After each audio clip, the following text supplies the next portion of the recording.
예전에 그 동화에 보면 이런 내용이 나옵니다. 마귀가 이 동화예요.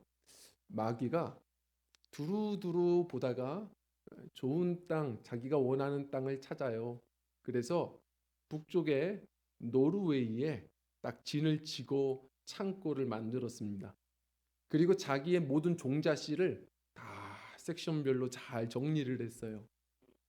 불평의 씨앗, 절망의 씨앗, 교만의 씨앗, 욕심의 씨앗, 분노의 씨앗, 슬픔의 씨앗. 만족해 했던 마귀는 때가 되었다 해서 두루 다니며 온 세상에 그 씨를 뿌립니다. 얼마나 열매가 잘 자라는지. 그런데 너무 화나는 것은 딱 마을 한 군데에서 싹이 나질 않아요. 다른 열매가 가득한 겁니다. 그 마을이 어떤 마을인가 봤더니 이름이 감사의 마을이었다 합니다. 오늘 설교 제목입니다. 노르웨이 속담에는 그래서 이런 멋있는 말이 있습니다. 감사의 마음에는 사단이 씨를 뿌릴 수가 없다. 저는 이렇게 묻고 또 시작하고 싶습니다. 우리 성도님들의 요즘의 마음은 어떤 마을이십니까? 혹시 감사를 잃어버리신 건 아닙니까? 어느 순간 그래서 성령의 열매가 아니고 사랑, 희락, 화평 이게 아니고 자꾸 불안, 두려움, 슬픔, 분노, 상처, 교만, 욕심이 이 안에 있는 것은 아닙니까? 우리는 쉽게 감사를 많이 놓칩니다. 지난 한 주만도 생각을 한번 해보십시오. 아마 날씨 때문에 많이 불평하셨을걸요? 비가 내려. 아우, 추워. 불평하셨을 겁니다. 그런데 춥다고 한 우리가 여름에도 불평했거든요. 덥다고 불평했습니다. 운전하신 분들 많으시죠? 운전하시는 분들 보면 항상 입에 이 불평이 많습니다. 운전 핸들만 잡으면 마귀에게 마음을 개방하시는 분들이 많아요. 어, 자꾸 분노하고 자꾸 불평하고 앞에 차가 늦게 가면 뭐 하는 거야? 초보 운전이야? 집에서 밥이나 하지? 그러면서 막 욕을 하고 근데 또 뒤에서 나보다 더 잘하고 빨리 오는 차 빵빵거리면 뭐가 저렇게 급해? 어디 출발하지? 그러면서 우리는 또 불평을 합니다. 기준 없이 우리는 늘 불평거리를 찾아내죠. TV 채널이 요즘에는 수백 개입니다. 이런 세상을 사는데 우리는 TV 채널을 돌리면서 말하죠. 볼 게 없네. 우리는 오늘 아침에도 여러 벌을 입어보시면서 얘기하셨을 거예요. 옷이 없네. 지금 웃으시는 분들 벌써 해보셨어요, 다. 그리고 우리는 냉장고도 그렇게 정리할 만큼 튀어나오는데 먹을 게 없네.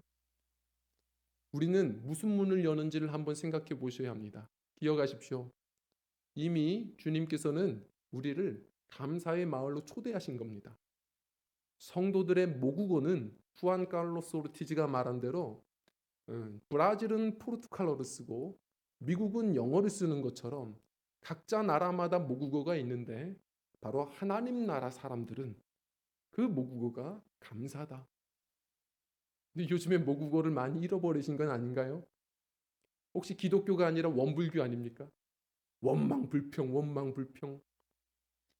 감사할 때 우리는 크리스천이에요. 오늘도 이야기합니다. 감사의 문으로 들어가는 자들이 그의 궁정에 이른다. 잊지 마십시오. 아침마다 우린 선택해야 됩니다. 어떤 손잡이를 열고 갈까요? 감사의 문을 여십시오. 그럴 때 환경에 따라가 아니라 그 순간 우리의 하루는, 우리의 마음은 우리 찬양처럼 감사, 내 마음 천국일세. 우리는 오늘도 천국을 문을 열고 살아가는 사람들인 겁니다. 사단이 씨 뿌리지 못하는 우리 성도님들의 마음이요, 가정이요, 우리 교회가 되었으면 좋겠습니다. 오늘 본문 말씀 보면 시편 100편입니다. 시편 100편 저는 그래서 100점짜리 시라고 말합니다. 너무 완벽해요. 우리 성도들이 감사할 수밖에 없는 사람들이라는 것을 하나하나 설명합니다. 우리가 왜 늘 감사해야 되죠? 이걸 되찾아줘요. 3절 말씀을 우리가 좀 한번 같이 읽어보도록 하겠습니다. 우리 함께 읽겠습니다. 3절이요. 시작. 여호와가 우리 하나님이신 줄 너희는 알지어다. 그는 우리를 지으시니요 우리는 그의 것이니 그의 백성이요 그의 기르시는 양이로다. 아멘. 자, 우리는 알아야 합니다. 생각 띵크에서 땡크 감사가 온다는 것처럼 우리는 뭔가를 알고 기억할 때 감사가 넘치게 되거든요. 자, 오늘 말씀은 이렇게 얘기해요. 우리가 잊고 있던 것 하나씩 얘기합니다. 첫 번째로는요. 우리 함께 따라하겠습니다. 그의 것. 우리는 그가 만드셨다. 그래서 그의 것이라. 이렇게 얘기합니다. 오래전에 이 대만의 전 총통 장개석 씨가 생일이 되면 어땠어요? 특별했어요. 수상인데도 생일 잔치를 안 해요. 그리고 금식을 했습니다. 금식 기도한 게 아니고 곡기를 끊었어요. 왜냐하면 물어보면 나의 생일은 우리 어머님이 나 때문에 고통당하신 날이다. 그 어머님을 깊이 생각하고 그 은혜에 감사하며 그 하루를 보냈다고 얘기해요. 훌륭한 사람들은 좀 더 생각할 줄 압니다. 그래서 감사를 늘 찾아내죠. 그런데 저는 우리 성도들은 좀 더 훌륭해야 된다고 생각해요. 더 깊이 생각하면 그 어머님의 태를 통해서 나를 바로 존재케 하신 분이 있습니다. 나를 만드신 이가 있어요. 이 땅에 우리는 불평투성이지만 사랑할 기회, 감사할 기회, 행복할 기회를 주신 바로 그분이 계십니다. 하나님이시죠. 제가 지난주는 계속 늦췄던 건강검진을 한번 했습니다. 건강검진 어떻게 할까요? 전 잘 안 해봐서 잘 몰라요. 그래서 어떻게 해야 되는데요? 그랬더니 내시경을 그래서 위 아래 다 이렇게 내시경을 하면 좋대요. 그래서 그럼 다 하시라고 몸을 맡기는데 근데 보니까 그냥 맡기면 안 될 것 같아요. 너무 겁나서 수면으로 하면 또 좋다 그래서 수면을 신청했더니 무슨 일이 벌어졌는지 모르겠어요. 정신을 잃었어요. 그리고 눈을 떴더니 다 끝났대요. 그리고 사진을 보여주는데 증거가 없잖아요. 제 건지 모르겠어요. 그런데도 제 건 건 같아요. 왜냐하면 다 잘생겼어요. 다 이렇게 잘생겼는데 그런데 뭐 이렇게 저렇게 설명을 막 해요. 저는 설명이 들어오는 게 아니고 너무 신기한 거예요. 이게 정말 이 안에 있는 게 맞나? 늘 미안하더라고요. 왜냐하면 이 겉의 기관은 늘 셀카도 찍고 사진 많이 찍어줬는데 오랜만에 사진을 찍어주니까 조금 괜찮았어요. 그런데도 얘가 있는 줄도 몰랐고 또 이렇게 신비하게 활동하는 것을 몰랐어요. 우리는 어떻게 있는지도 모르면서 내가 이것을 이렇게 활동하도록 한 번도 기여해 본 적이 없으면서 우리는 이것이 내 것이라고 그냥 생각하죠. 제가 개척을 하면서 한 가지 깨달은 것은 공짜로 빌리는 것도 은혜예요. 모든 것은 적게라도 렌트비를 지불해야 돼요. 성도님들, 우리는 무엇으로도 바꿀 수 없는 생명을 얻었어요. 그리고 주님의 은혜로 오늘도 우리가 존재하고 이 땅에서의 모든 기회를 얻게 되었어요. 혹시 이 아이를 보신 적이 있나요? 우리나라에서 많지 않아요. 흔하지 않는 소아 조로증 환자, 바로 홍원기 학생이에요. 이 아이가 저렇게 작아 보이지만 이때가 이제 5학년쯤 됐을 때입니다. 다른 아이들보다 키가 너무 자라지 않아서 이 부모님이 병원에 가서 진단을 해보니까 처음 들어봤죠. 소아조로증. 제가 이분 얘기를 한번 TV에 나와서 얘기하는데 정말 막 꺼이꺼이 울었어요. 왜냐하면 공감이 되는 거예요. 이분이 이제 목회자예요. 목회자 가정에 어떻게 할 수 없는 남들보다 키가 작아도요. 그 생물학적 나이가 7배 빨리 자라서 벌써 이 아이는 70대 80대인 거예요. 그래서 15살이면은 아무리 많이 살아도 15살, 17살이면 그저 이제 보내줘야 된다. 마음이 무너지는데 이 목사님이 하나님 앞에 떼를 부립니다. 하나님, 제가 이렇게 헌신을 결정했는데 왜 저에게 더 많은 것을 가져가십니까? 그리고 제가 무엇을 잘못했길래 이러한 아픔을 주십니까? 계속 울었대요. 그런데 이것이 기도 응답인 줄 알았어요. 미국에서 소아조로증 환자들을 위한 임상 실험의 약이 생겼다고 해서 실험에 참여하겠느냐? 하나님 응답인 줄 알고 그냥 무작정 좋다고 해서 참여했는데 이 아이가 그것이 역반응이 나서 위벽이 다 헐고 구토가 나고 피를 토하는 거예요. 이제는 이 아이가 그러면서 자기 병을 알았어요. 엄마 아빠 제가 빨리 죽는 거예요? 부모님보다 제가 더 빨리 죽는 거예요? 그 이야기를 듣는데 이 부모님들 마음이 무너지는 겁니다. 그런데 이 사모님이 깊이 기도하는 가운데 어떤 하나님의 은혜를 얻게 되죠. 그렇구나. 하나님이 우리 부부가 그래도 긍정적인 거 아시고 이 사랑하는 하나님의 자녀를 이 가정에 잠시 맡기신 거구나. 그리고 이 아이 또한 잠시의 삶이지만 바로 이 믿음의 가정에 보내셔서 우리 사랑의 하나님을 알게 하시는 거구나. 하루하루 살게 하시는 것이 감사구나 생각을 하고 이렇게 얘기를 전달했어요. 원기야, 사람은 다 죽는다. 그런데 언제 죽는지 우리는 알 수 없어. 하나님이 부르시면 가야 해. 우리는 그저 하루하루 사는 게 선물인 거야. 하루하루 행복하게 우리 살자.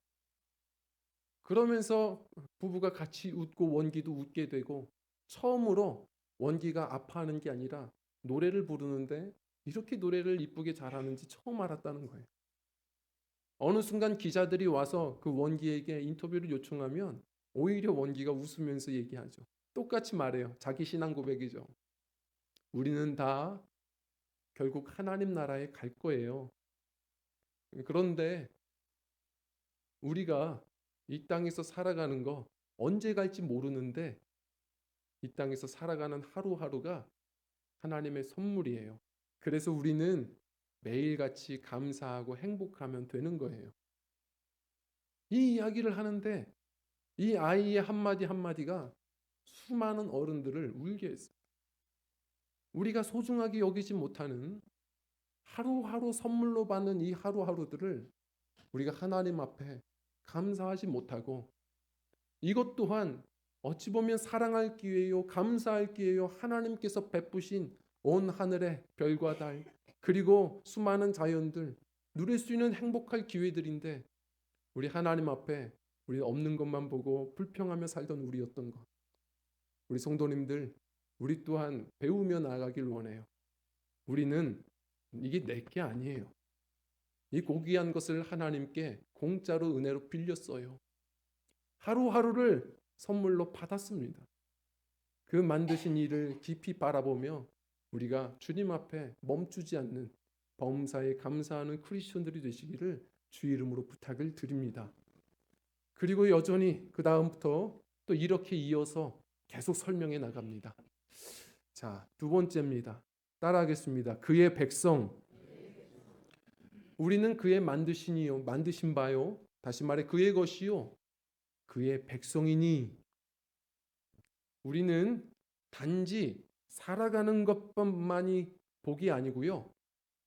죄 때문에 주님을 떠났던 우리를 예수 그리스도의 십자가의 은혜로 주님께서 우리를 그 피로 사셨어요.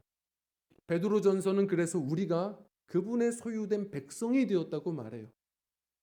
생명 주신 것도 참 행복한데 신앙을 또 주셨어요. 우리에게 주신 게 너무 많아요. 미국은요. 속지주의 국가입니다. 속인주의가 아니고 속지주의죠. 다시 말해서 한국인 부모님이 가서 아이를 낳아도 그 땅에서 태어나면 미국 국적을 주는 것이죠. 자, 그래서 예전에는 경제력 차이가 많이 났을 땐 더욱 그랬어요. 좀 더 나은 환경에서 살게 해주고 싶어서 부모님들이 무리하게 원정 출산을 하기도 하고 했습니다. 왜 그렇게 해야 될까? 아시는 이제 유학생이 계시는데 공부를 다 마쳤는데도 못 들어와요. 왜냐하면 물론 우리나라도 지금 복지가 뭐 좋아지고 있지만 그 당시에 보니까 이 어렵게 살면 나름 또 살 수 있는 복지 혜택들이 여럿 있다는 거예요. 그래서 못 들어오더라고요. 우리는 미국이 아닙니다. 다시 말해 천국 백성이라는 거예요. 그 나라가 지원한다는 거예요. 그 나라가 그 나라의 복지 정책을 우리에게 주시겠다는 거예요. 그분이 공급하시고 그분이 지키시겠다는 거예요. 그의 백성이니 이것은 얼마나 소망의 말인지 몰라요. 하나님께서 공급하신다. 한번 돌아보세요. 지난 한 해도 우리가 없는 것만 봐서 그렇지 하나님께서는 공급하셨을 거예요. 하나님 나라 복지제도는 조금 달라요. 욕심을 따라 주시지 않아요. 필요를 따라 주세요. 그리고 사명을 주시면 그거 감당할 힘도 주세요. 문제는 우리가 자꾸 그 나라 모국어를 잃어버리고 이 욕심 때문에 자꾸 없는 것 보며 하나님께 불평할 때가 너무 많았던 것이죠. 제가요 학생 때 한 번 기억나요. 어렸을 때 한 번은 늘 어머님의 잔소리가 싫었거든요. 학생 때요. 그런데 잠을 자는데 저는 지금도 꿈을 잘 안 꿔요. 자꾸 목사님 이 꿈이 무슨 뜻이에요? 물어보지 마세요. 저는 꿈을 잘 안 꾸고 저는 지금도 막 장난감 꿈꾸고 그럴 때가 많아요. 꿈을 거의 안 꾸는데 기억이 남는 꿈인 거예요. 어머님이 그 학생 때 가족끼리 놀러 갔어요. 그런데 물가에서 어머님이 잘못 뒤져서 결국은 물에 빠져서 돌아가시는 꿈을 꾼 거예요. 얼마나 실제적인지 자면서 울고 있더라고요. 자면서 울고 있고 깼는데도 학교 가라고 어머님이 또 깨워요. 잔소리 하는데 눈을 떴는데도 이게 계속 이어져서 너무 슬프고 그런데 어머님이 살아계시는 거예요. 눈 떠보니까 여기에서 잔소리하고 있어요. 얼마나 그게 행복한지 말아 끼어넣었던 그런 기억이 있어요. 사춘기는 사실 어머님과 잘 대화 안 하거든요. 얼마나 감격했는지 그렇게 끼어넣었던 기억이 지금도 나요. 이렇게 도전합니다. 지금 성도님들에게 하나님이 이미 주신 것이 우리 성도님들이 그토록 바라는 원하는 그것보다 훨씬 더 귀한 것입니다. 그런 것들이 훨씬 더 많아요. 아유 우리 자녀가 늘 말썽이 심해요. 그 자녀를 주셨으니 감사해요. 그리고 말썽 부릴 수 있는 그 자녀에게 건강을 주심이 감사해요. 다 감사해요. 아우 저는 최저 시급을 받고 일하는 거 너무 원망스럽습니다. 그런데 아십니까? 누군가 그러더라고요. 전 세계 근로자들의 평균 임금의 또 30배라고요. 외국인 근로자 교회에서 일하시는 분들은 얘기해요. 우리 한국의 그 최저 시급 그거 받으려고 꿈을 가지고서 수많은 사람들이 모험을 한다고요. 직장을 주신 것도 감사해요. 하나님께서 필요를 따라 아시고 교만하지 않도록 그러나 낙심하지 않도록 항상 우리를 적절하게 입히시고 먹이시는 하나님의 은혜를 볼 때 감사해요. 한번 잃어버렸다고 생각해 보세요. 너무 마땅하다고 생각했던 나의 남편, 나의 아내, 말썽 부린 나의 자녀, 나의 직장, 집이 좁아요? 그 집조차 없다고 생각해 보세요. 얼마나 우리에게는 그것이 위태로운 일인지. 내가 그토록 바랄 만한 것들을 이미 하나님께서 많이 베푸셨어요. 생각하고 감사할 수 있는 수많은 사람들이 성경에 보세요. 열문둥병 환자 9명이 그대로 떠났지만 1명만 감사했어요. 지금도 똑같은 것 같아요. 전 세계 크리스천들 중에 한 10%만 감사할 겁니다. 늘 바라는 것이 많고 간구는 많지만 감사를 많이 잃었어요. 우리 누구보다도 우리의 모국어를 회복하고 받은 복을 세어 보아라.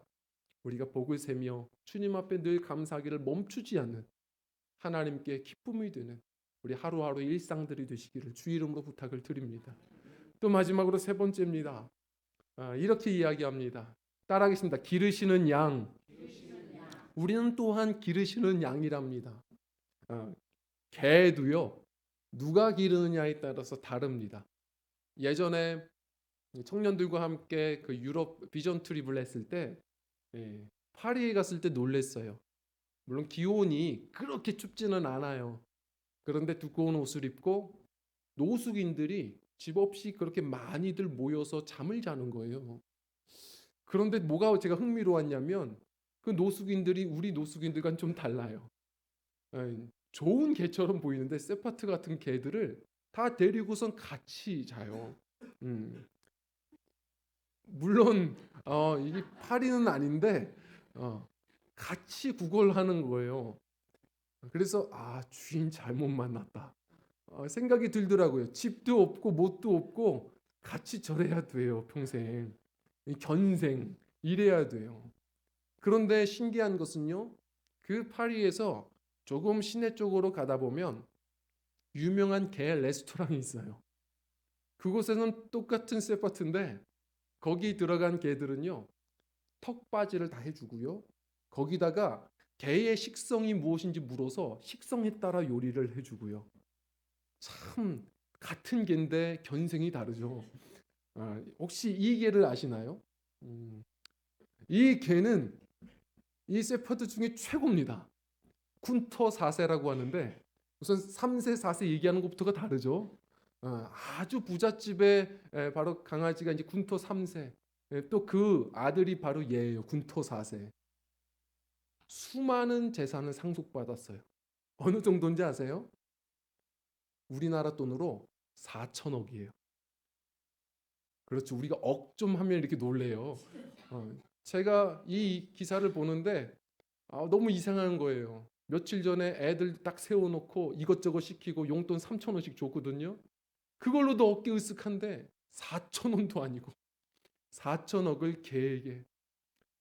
저는 이해가 안 되지만 누가 기르냐에 따라 다른 것 같아요. 저 군토는 하루의 삶을 보니까 수용시켜 주는 사람이 있고요. 그리고 밥도 항상 스테이크를 주고 그렇게 또 디저트도 날마다 다르답니다. 우리는 누가 기르는 겁니까? 성경은 얘기합니다. 우리는 그가 기르시는 양이다. 하나님이 우리를 지금도 우리 노력과 상관없이 자라게 하시고 길러주시는 분이세요. 그런데 뭐라고 하냐면 개가 아니에요. 기르시는 양이에요. 양은 이런 거죠. 동물들은 세 종류가 있습니다. 맹수형이 있어요. 우리 사람도 마찬가지거든요. 사자, 호랑이처럼 남과 경쟁하고 쟁취하고 싸워서 더 많은 것을 자꾸 취해야 만족하는 그런 어떤 맹수형들이 있습니다. 그러나 또한 소와 같은 사람도 있잖아요. 자기가 일한 만큼 딱 그 정도로 그냥 살아가는 안정적인 것 좋아하는 분들이 있어요. 그런데 세 번째로 양과 같은 동물이 있는 거예요. 이것도 저것도 없어요. 힘도 없고 무기도 없어요. 아무것도 없는데 아무 걱정도 없어요. 아무 걱정도 없어서 얘는 시력도 안 좋거든요. 그래서 목자가 늘 인도해 줘야 돼요. 그런데도 불구하고 염려가 없으니까 우리가 힐링하려고 매일 양떼 목장 가는 거 아닙니까? 걱정이 없어요. 눈에 보이는 것이 없지만 힘도 없지만 힘이 있고 보고 계시는 목자가 있어서 그런 거예요. 우리 주님이 우리를 어떻게 해요? 길러주실 뿐만 아니라 우리를 가장 선한 길로 시편 23편 늘 푸른 초장으로 이끌어 가신다는 거예요. 크리스천들에게도 깜깜한 상황들이 와요. 양과 같이 앞뒤가 다 깜깜해요. 그런 순간이 오지만 기억하십시오. 하나님의 뜻이 있겠죠. 겸손케 하시고 그리고 기도하게 하시고. 그러나 결국 이것이 끝이 아니라 이 깜깜함은 동굴이 아니라 터널이다 믿으셔야 돼요. 우리 주님께서 지금까지 그러신 것처럼 늘 선하게 이끌어 가신다. 저 오살리에 유명한 염소 목장 사장님이 계세요. 이분은 예전에 보니까 염소가 많은데 자기 염소들 딱 보면 들으면 어떤 친구 울음소리인지를 다 구별해내요. 성경은 얘기해요. 나의 양은 나의 소리를, 나의 목소리를 안다. 그리고 그분은 또한 우리의 음성을 알죠. 때로는 사망의 음침한 골짜기를 다닐 때 우리의 작은 신음의 소리도 주님은 응답하시는 분이세요. 기억하십시오. 우리가 있는 것도 감사해야 하지만 또 하나, 그것이 필요한 것이면 혹은 하나님이 약속하신 거면 확신하고 믿음으로 감사하며 기도하세요. 빌립보서 4장 6절은 얘기합니다. 아무것도 어떻게 해요? 염려하지 말고 모든 일에 기도와 간구로. 기도할 줄은 아세요. 그런데 그 다음 뭐라고 해요? 참 재밌는 말이에요. 지금 참 힘든데 염려하지 말고 뭐라 그래요? 감사함으로 하리라. 성도들은 행복해서 감사하는 게 아니에요. 감사해서 행복의 문을 여는 겁니다. 우리 주님께서 들으실 것이기에, 약속하셨기에 오늘도 믿음으로 바라보고 먼저 염려하지 말고 먼저 하나님 주실 줄 믿고 감사합니다. 선감사, 후 행복. 감사로 아래는 우리 믿음들이 되셔야 합니다. 제가 그래서 늘 말씀드리잖아요. 같이 식당 가면은 돈 안 내는 방법. 감사히 먹겠습니다. 먼저 인사하는 사람이 승리합니다. 감사히 먹겠습니다 하면 배불리 먹고 돈 안 내는 역사가 일어날 거예요. 물론 눈치는 받으실 겁니다. 그런데 하나님은 눈치 주지 않으세요. 하나님은 전능하시기에, 주고 싶어 하시기에 기도하는 그 소리를 들으세요. 주의 양의 음성들을 들으십니다. 특별히 준비된 그릇들, 무언가 결핍해서가 아니라 감사하는 마음으로, 그러나 하나님 주실 사명이 있기에 주님 앞에 그 필요를 따라 감사하며 믿음으로 구하는 그 준비된 그릇 위에 주님께서는 놀랍게 채우시는 역사를 또한 허락하실 겁니다. 우리는 어제도 감사하고 오늘도 감사하고 사실 내일도 감사합니다. 하나님은 예수 그리스도 안에서 감사하는 자로 감사의 마을로 부르신 겁니다. 저는 이 감사절기만 되면 이분 소개를 좀 잘 합니다. 송명희 시인이죠. 이분이 잘못한 게 뭐가 있나요? 태어났을 때 산부인과의 의사가 무리하게 집게로 꺼내겠다고 해서 머리를 잘못 만져서 머리를 다쳐가지고 후천적으로 실수로 1급 지체장애인이 돼요. 얼마나 억울합니까? 얼마나 미웠을까요? 자기 삶이 얼마나 형편없는지 비참한지 얼마나 괴로웠겠습니까? 자기 상황을 알아가고 너무 불편함을 알고 이 억울함을 알았을 때 몇 번이고 극단적인 선택을 했습니다. 근데 그것도 아무나 하는 게 아니더래요. 엄마 손에 끌려서 한 번은 그냥 노털거리고 교회에 앉아 있는데 그분 얘기로는 십자가에서 무언가 빛이 자꾸 임해오더래. 그러더니 이해되지 않지만 그때 그 목사님의 그 말씀이 들려오더라는 거예요. 하나님은 실수가 없으시고 하나님은 우리를 사랑하시고 그리고 무엇보다 그 사랑은 당신을 천국 보내기 위해 죽기까지 그 아들을 포기하신 십자가의 사랑이라고. 듣는데 얼마나 감사한지, 내가 지금 이렇게 살아가는 것조차가 감사하고 무엇보다 저 천성의 소망 신앙 주심도 감사고 그리고 또한 이렇게 글 쓰며 찬양 시를 쓰며 사람들에게 감사의 시를 쓸 수 있는 재능 주심도 감사드려요. 이분이 쓴 시가요. 그래서 아십니까? 오래전 복음성가 대부분이 송명희 씨의 어떤 이 시를 많이들 찬양 어떤 시로 썼습니다. 이분의 찬양곡은 대표적인 곡이 이거예요. 나라는 노래인데 자신의 고백이죠. 우리의 고백이 돼야 돼요. 나 가진 재물 없으나, 나 남이 가진 지식 없으나. 그런데 남이 알지 못하는 것을 나에게 알게 하셨고 남이 듣지 못하게 하는 것을 듣게 하셨다.